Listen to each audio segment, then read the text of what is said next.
दोस्तों, बॉलीवुड की चमक धमक को देखकर आप सोचते होंगे कि यह सिर्फ ग्लैमर, फेम और लग्जरी है, लेकिन असलियत इससे कई ज्यादा गंदी, काली और खतरनाक है।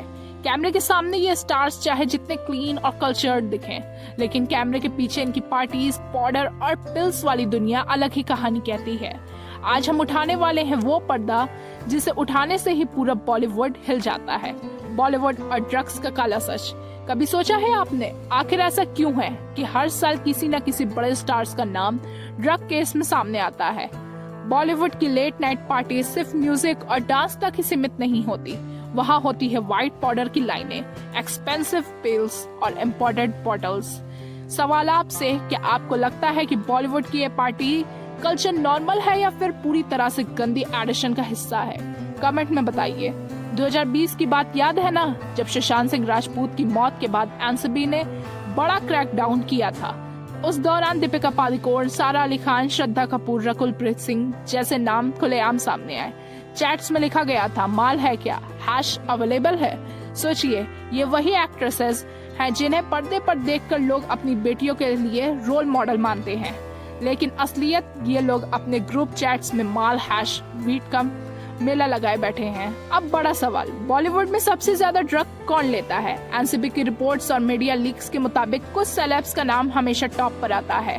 संजय दत्त, 90s में उन्होंने खुद एक्सेप्ट किया था कि वे सालों तक ड्रग्स के गिरफ्त में रहे। रणवीर कपूर एक इंटरव्यू में बोला कि उन्होंने वीड एंड LSD ट्राई किया है। दीपिका पादुकोण, उनकी चैट्स तो पूरी दुनिया ने देखी, जहां उन्होंने ओपनली हैश मांगा था। अर्जुन रामपाल और उनकी गर्लफ्रेंड जबरेला, एनसीबी ने उनके घर से ड्रग्स जब्त किए थे।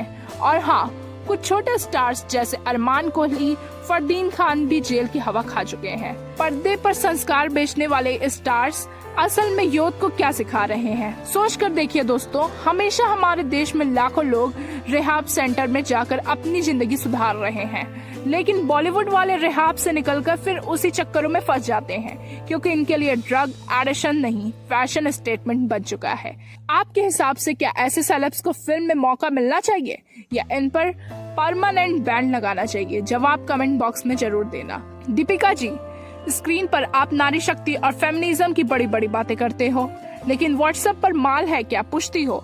ये दोहरी पॉलिसी नहीं तो और क्या है? रणवीर बाबा, कपूर खानदान की इज्जत रखते हुए अगर आप कहते हो मैंने LSD ट्राई किया है, तो फिर हमें तो शक होता है। आपकी मूवीज फ्लॉप होने का असली रीजन स्क्रिप्ट नहीं बल्कि ट्रिप था।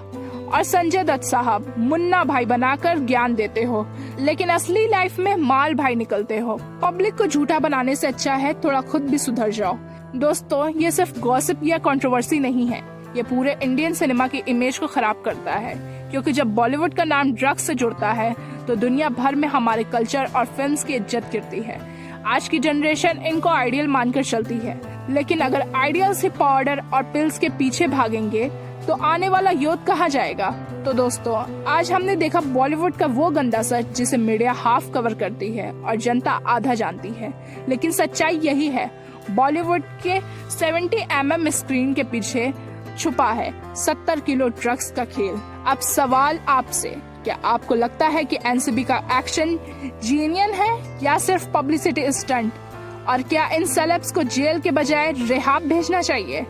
अपना ओपिनियन कमेंट्स में जरूर दीजिए। और हाँ, अगर आपको लगता है कि बॉलीवुड का ये काला सच और लोगों तक पहुंचना चाहिए, तो इस वीडियो को लाइक शेयर करो। और अगर आपको ऐसे ही धमाकेदार और असली कंटेंट देखना है तो चैनल को अभी सब्सक्राइब कर दो, क्योंकि यहाँ मिलेगा आपको वो सच जिसे बॉलीवुड हमेशा छुपाना चाहता है। मिलते हैं अगली वीडियो में, तब तक याद रखना, पर्दे पर ग्लैमर है पर पीछे सिर्फ पाउडर का स्कैमर है।